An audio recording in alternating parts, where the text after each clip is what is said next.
submarine would be controlled from. We're going to recreate the events of June 4th, 1944 that would lead to the capture of the submarine.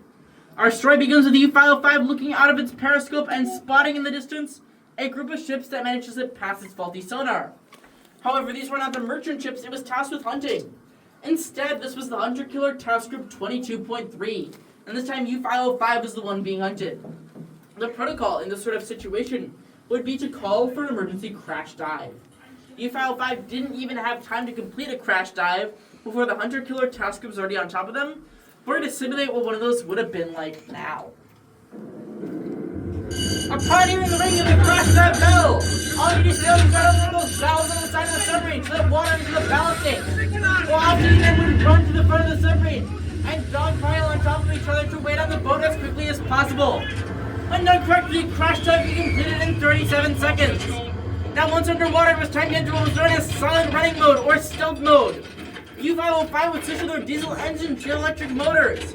Outlets would be dimmed or turned off to conserve power, and off-duty men would be sent to sleep to save oxygen as well as preserve silence, because silence was now critical.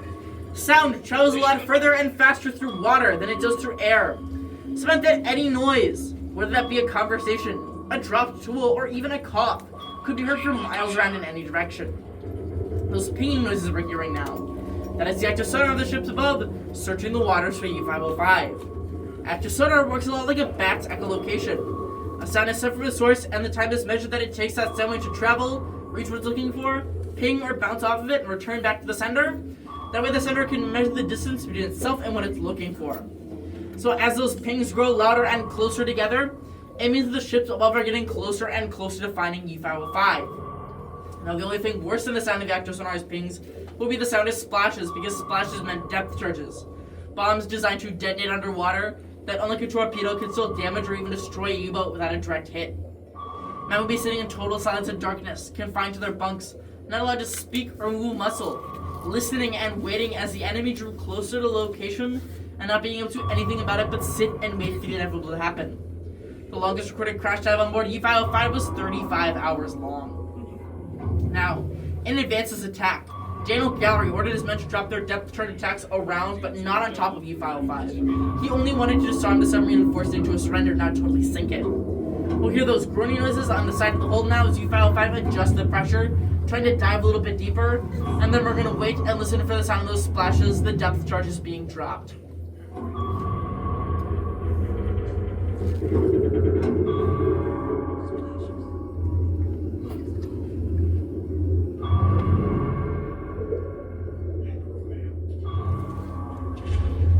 And that is a sign of those depth charges making contact with the water now. Those bombs are about to explode. It's going to get a little bit loud here.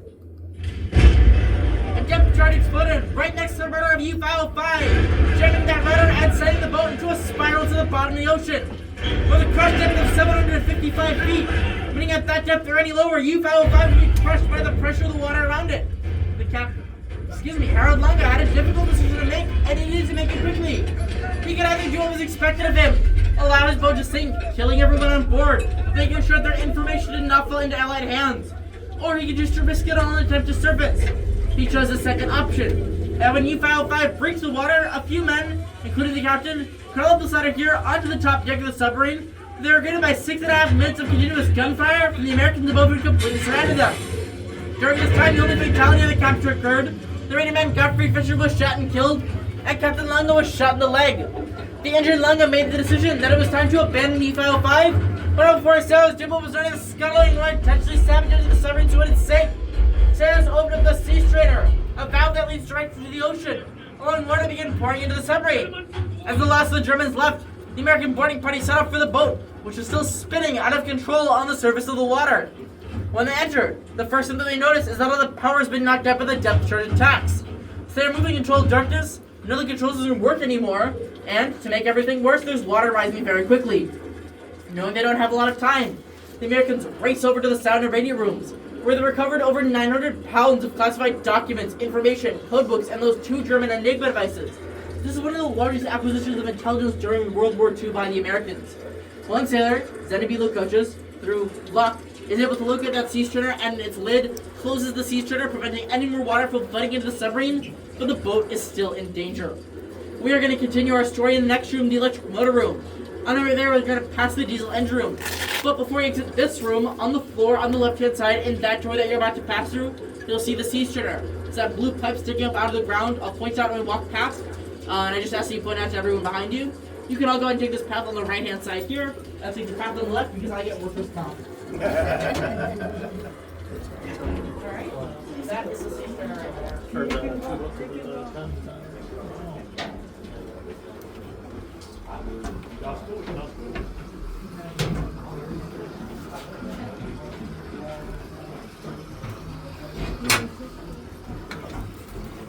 Whoa, holy shit. Two degree down bubble.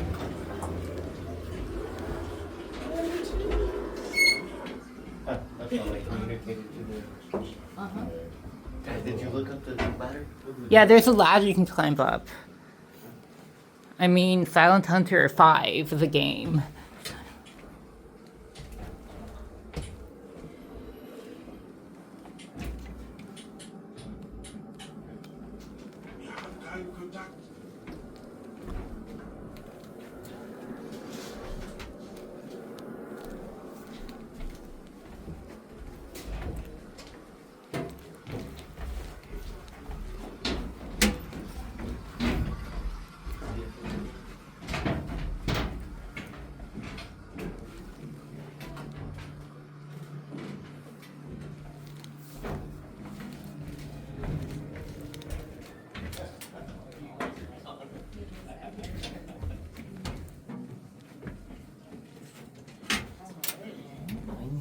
So, at this point in our story, the sea strainer had been located and closed, preventing any more water from flooding into the submarine, but the boat was still in danger.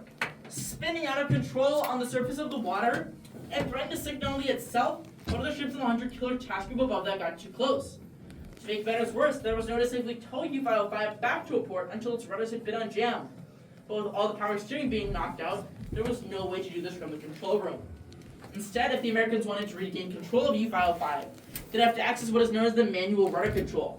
The manual backup to the power steering, which lies behind this hatch here in the aft or back torpedo room. However, upon coming across this hatch, the Americans found it sealed shut, which is bad news because a sealed hatch typically means one of two things. Either one, as was protocol at the time, before abandoning the submarine, German sailors could have rigged this door with high-power explosives that would detonate when the hatch was opened, or two, there could be severe flooding on the other side. And when the hatch was opened, that flooding would spread to the rest of the submarine. Both of these options risk sinking the submarine, losing that precious treasure trove of information